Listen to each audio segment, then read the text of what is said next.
नमस्कार, मैं रवीश कुमार। हमारा शहर कौन साफ करता है, हम उसके बारे में बहुत कम जानते हैं। स्वच्छता के इतने सघन अभियानों के बाद भी हम सफाई कर्मियों की स्थिति पर बात नहीं कर पाते हैं। वहां तक बात पहुंच ही नहीं पाती है। दिल्ली में 2 महीने के भीतर सीवर साफ करते समय 7 लोगों की मौत हो गई। इसी 6 अगस्त को दक्षिण दिल्ली के लाजपत नगर में हमारे ऑफिस से बगल में ही 3 लोगों की मौत हो गई। इस काम में मशीनों का इस्तेमाल तो हो रहा है आजकल, लेकिन जब राजधानी दिल्ली में ही हाथ से सीवर का गंदा मैला उठाया जा रहा है तो बाकी देश का हाल आप समझ सकते हैं। यह तस्वीर जो अब आपके स्क्रीन पर है, प्रैक्सिस संस्था ने हमें दी है। इस संस्था ने 2014 में सीवर में काम करने वाले मजदूरों के स्वास्थ्य पर पड़ने वाले असर का एक अच्छा अध्ययन किया है, डाउन द ड्रेन।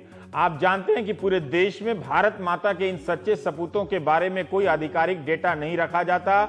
इनके मौत के बारे में कोई डिटेल नहीं है। सीवर भी देश के भीतर की वो सीमा है जहां पर हमारा सफाई कर्मी लड़ता हुआ मारा जाता है भारत माता के लिए। उसे ना तो शहीद का दर्जा मिलता है, ना ही मुआवजा। भारत माता का सपूत कह देने से सारी समस्या का हल नहीं हो जाता। सीवर में उतरने वाले जातिवाद का जो दंश झेलते हैं उस पर बात फिर कभी। कोई 20 फुट गहरे सीवर में उतरा हो, सांस लेने की साफ हवा तक ना हो, पता भी ना हो कि अंदर हाइड्रोजन सल्फाइड इंतजार कर रही है या मीथेन। इनके पास कोई उपकरण भी नहीं होता जिससे जांच कर सके कि सीवर में जहरीली गैस है भी या नहीं। कई बार माचिस की तीली जलाकर जांचते हैं। बदन पर कोई कपड़ा नहीं होता, कमर में रस्सी बंधी होती ताकि कीचड़ में फंस जाए तो कोई खींचकर बाहर निकाल ले। प्रैक्सिस की रिपोर्ट डाउन द ड्रेन आप इंटरनेट पर है, पढ़ सकते हैं। हमारे सहयोगी सुशील महापात्रा उत्तरी दिल्ली के मॉडल टाउन के संगम पार्क में गए जहां सफाई कर्मी रहते हैं।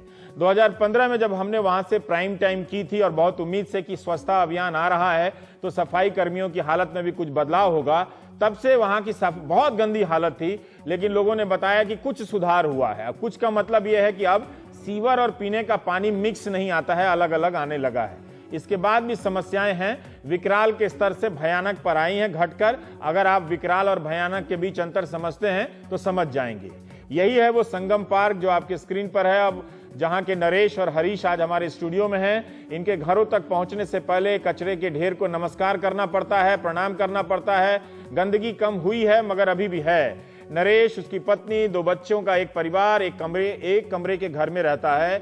घर के भीतर शौचालय नहीं है। एक शौचालय बाहर है जिसे 3 परिवार इस्तेमाल करते हैं। टॉयलेट में बिजली नहीं। 28 साल के नरेश पिछले 9 साल से गटर साफ कर रहे हैं दिल्ली का। नरेश भी मंडी घंटाघर में गटर साफ करते वक्त बेहोश हो गए थे। गैस लगने से बच गए। 4 दिन बाद अस्पताल से लौटे। एक दिन की कमाई 250 रुपए है इनकी। दिल्ली में स्किल्ड लेबर की न्यूनतम मजदूरी 622 रुपए बताई जाती है, जबकि इन्हें 250 रुपए मिलते हैं। ठेकेदार सरकार से इन मजदूरों के लिए महीने के हिसाब से वेतन ले लेता है मगर दिन के हिसाब से देता है। यानी जिस दिन होली दिवाली की छुट्टी रही इन्हें कोई पैसा नहीं मिलता। हरीश का घर है ये सामने आपकी स्क्रीन पर, जो 18 साल से गटर की सफाई कर रहे हैं। 100 रुपए से काम शुरू किया था। 2000 में 125 रुपए हुए, बढ़ा तो तब उनका सन 2000 में जब 21वीं सदी आई थी भारत में, तभी 125 रुपए इनकी मजदूरी थी। उसके 5 साल बाद बहुत व्यापक भयंकर तरीके से सैलरी बढ़ी। 25 रुपए बढ़कर 150 रुपए हो गई और उसके 7 साल बाद तो और ज्यादा बढ़ गई, 50 रुपए बढ़कर 200 रुपए। इस दौरान दिल्ली की कितनी आबादी बढ़ी, दिल्ली के गटर में कचरा कितना बढ़ा, इसका हिसाब आप लगाएंगे तो पता चलेगा कि आजाद भारत में आज भी दास प्रथा चल रही है। 12 साल में मजदूरी 100 रुपए से बढ़कर 200 रुपए होती है, आप समझिए। जबकि इस काम में कितना जोखिम है आपको बताने की जरूरत नहीं है। हरीश के पास 2 कमरे का घर है। इस कमरे में उसके माता पिता, कम उम्र के 4 भाई और 3 बच्चे, यानी 2 कमरे के घर में 10 लोग। हरीश की भी जान जाते जाते बची। आप भारत माता के इन सपूतों की आर्थिक और रिहायशी स्थिति आपने टीवी पर देखी। अदालतों ने कई आदेश दिए हैं जो सफाई कर्मियों के हक में हैं। 2008 में मद्रास हाईकोर्ट का फैसला भी है कि सीवर की हाथ से सफाई नहीं होगी। उसके अगले साल भी चेन्नई में सीवर साफ करते हुए एक व्यक्ति की मौत हो गई। अंग्रेजों ने हर शहर को सीवर लाइन के हिसाब से अपने लिए बांटा और बसाया। मद्रास में तो व्हाइट टाउन और ब्लैक टाउन होता था। ब्लैक टाउन जिसमें साफ करने वाले और शहर की सुविधाओं को ख्याल रखने वाले लोग रहते थे, ज्यादातर दलित। दुनिया के किसी भी शहर में जहां सीवर लाइन बिछी है वहां साफ करने वालों को इसी निगाह से देखा गया। इनके साथ भेदभाव और छुआछूत किया गया। यह अंतर आज भी है, अगर हम चाहें तो दिख सकता है। मद्रास की तरह दिल्ली में भी सीवर लाइन अमीरों के इलाकों में ज्यादा बढ़िया और ज्यादा बिछी। आज भी यही हालत है। तब भी सीवर लाइन का काफी महंगा था बिछाना और आज भी है।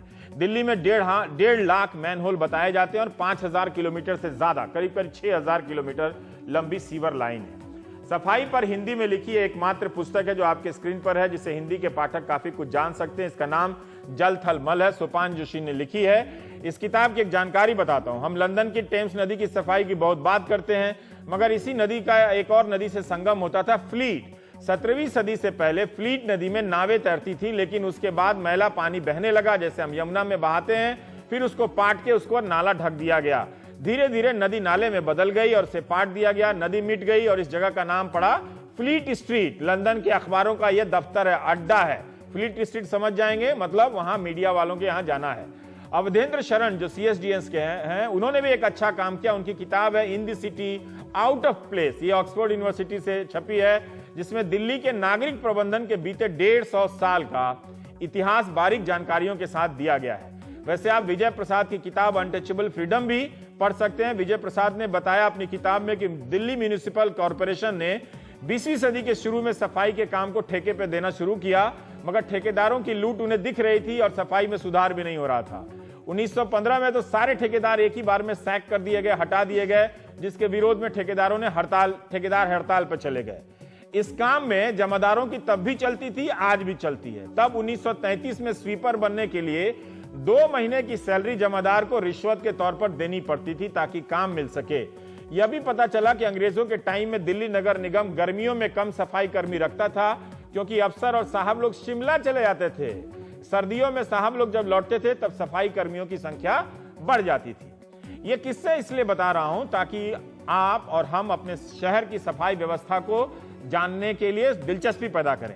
जैसे पेरिस की सड़कों पर इतना मैला होता था एक समय में, और ईंट बिछा के लोग चलते थे, जैसे आज भी हम लोग चलते हैं कस्बों में या दिल्ली में भी, इतना मलमूत्र होता था कि हाई हिल का फैशन इसलिए भी लोकप्रिय हुआ। एक कारण यह भी था ताकि पतलून की मोहरी में मलमूत्र ना लग जाए। वहां की मुख्य सड़कों का हाल बता रहा हूं। डॉक्टर आशीष मित्तल ने, तब की बात है 150 साल पहले, डॉक्टर आशीष मित्तल ने तो एक लंबे समय तक गटर में उतरकर सफाई करने वालों पर काम किया, उनके स्वास्थ्य पर। ये डॉक्टर हैं लेकिन काम किया इन्होंने। इनकी बीमारियों का हाल जाना है, कभी हम उन्हें स्टूडियो में बुलाने का प्रयास भी करेंगे। डॉक्टर आशीष भी प्रैक्सिस की रिपोर्ट डाउन द ड्रेन का हिस्सा है। 200 सीवर साफ करने वालों का अध्ययन कर डॉक्टर मित्तल ने 2-4 निष्कर्ष निकाला, जो संक्षेप में बता रहा हूं कि अगर हाइड्रोजन सल्फाइड की मात्रा अधिक है तो एक ही बार में सांस लेने से जान चली जाती है, दूसरी सांस लेने का मौका नहीं मिलता।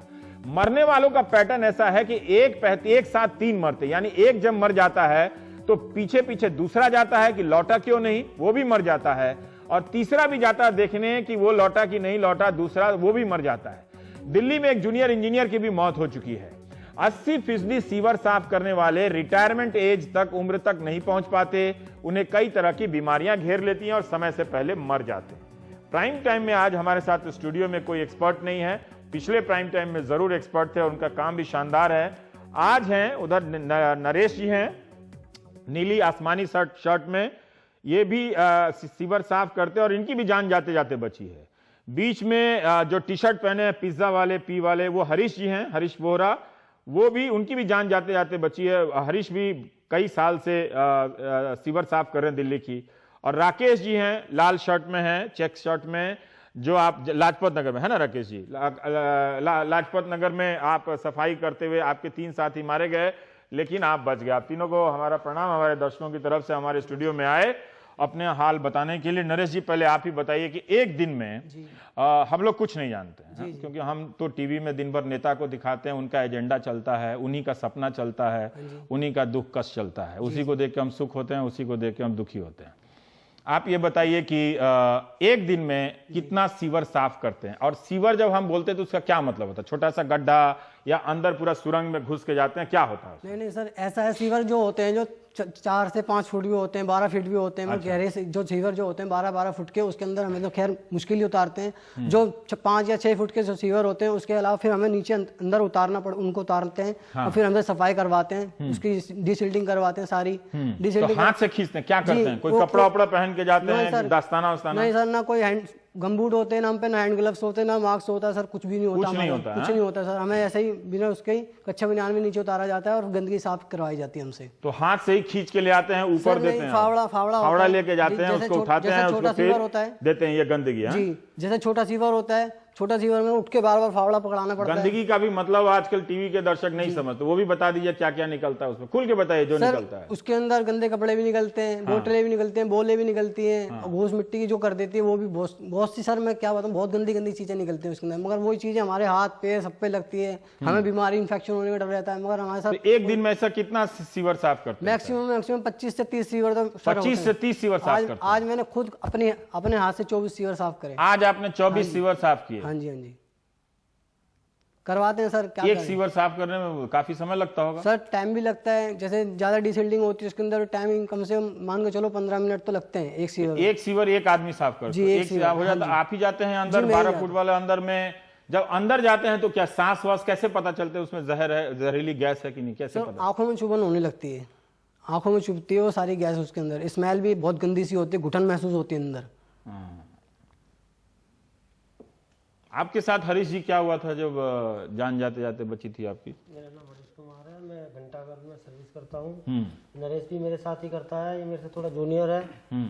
लेकिन जब मैं अंदर घुसा तो मैंने बोला था अपने ऊपर जो मेरे सरकारी वर्कर्स हैं के अंदर मेरे को झल लग रही है, गैस है। उन्होंने कहा कुछ नहीं होता है, ये तो सीवर है, कर दे, कुछ नहीं होता, 2 मिनट में आप बोल रहे थे कि अंदर कुछ गैस जैसी लग रही है, लेकिन हमारे को इतना एक्सपीरियंस हो चुका है कि हम ऊपर से पता लग जाता है इतना कि इसके अंदर गैस है या नहीं है। गैस भी सर कई प्रकार की होती है, एक व्हाइट कलर की होती है, एक हरे कलर की होती है, एक काले कलर की होती है, एक पीले कलर की होती है, एक सफेद कलर की होती है।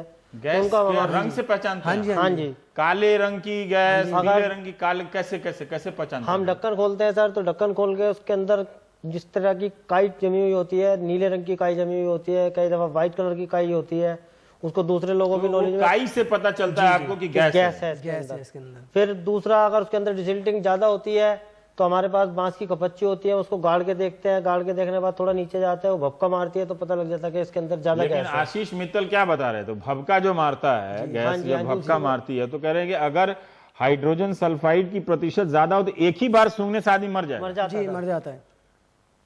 जैसे हमने ढक्कन खोले, 3-4 ढक्कन है, हम रेगुलर एक नहीं खोल के 3-4 इकट्ठे खोल देते हैं। एक इकट्ठे खोलने के बाद में फिर उसको चेक करते हैं। अगर डायरेक्ट ही जो जूनियर होगा, जिसको नहीं पता है, वो खोल के डायरेक्ट उतरेगा तो जान जा सकती है, उससे जान चली भी जाती है।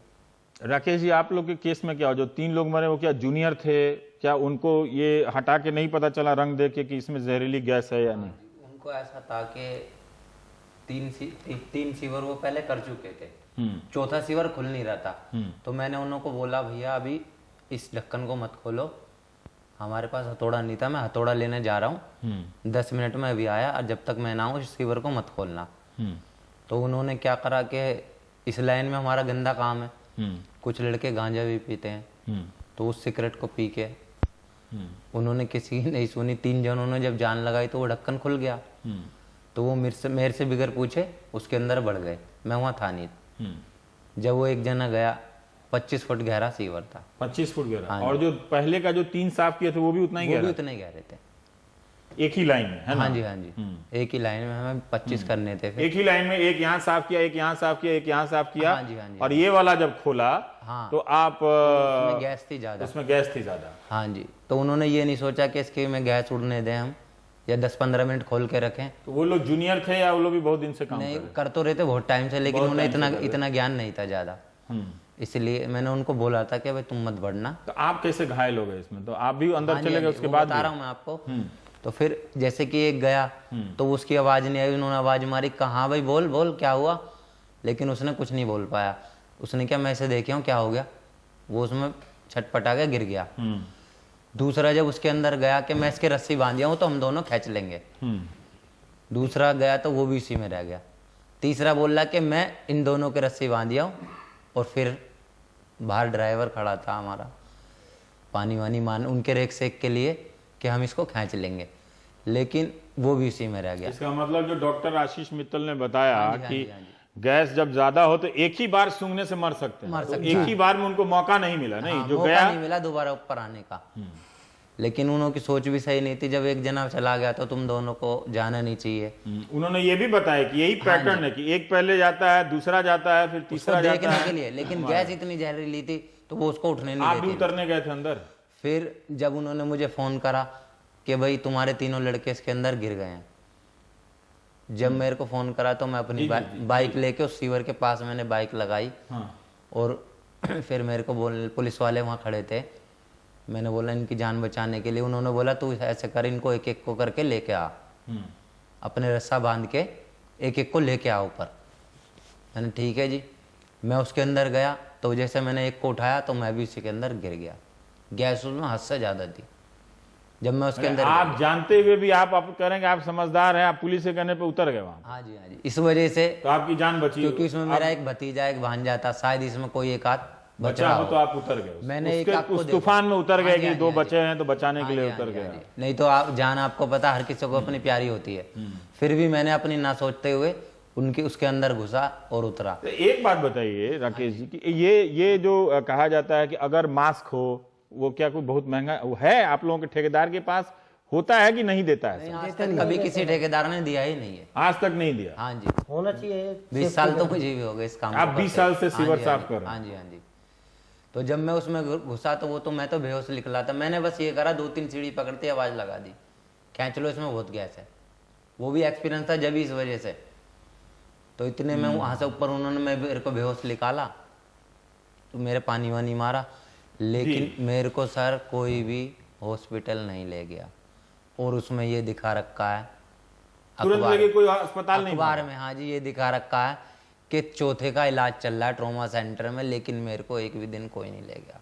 लीजिए, उसके- पेपर में हम लोग भी पढ़े हाँ कि जी। आपका और इलाज उसके और बाद अस्पताल से में। उसके बाद से आप अस्पताल ही नहीं गए? नहीं गया सर। ये मेरे सूजन वूजन सब कुछ है गई खोलिए दिखाइए। बराबर। ये देख लो, ये चोट लग रही है और ये सूजन आ रही है सारी, और इधर भी देख लो ये सूजन पूरी है, चोट लग रही है घिसट। बैठिए। मेरे को किसी भी ने अस्पताल नहीं ले के गए हैं, लेकिन उसमें रिपोर्ट में लिख रखा चौथे का इलाज चल रहा है, एक गोली नहीं दिलाई। उसके बाद से मेरे को बराबर थाने में रखा गया है और मेरे को शाम को छोड़ते थे रात को।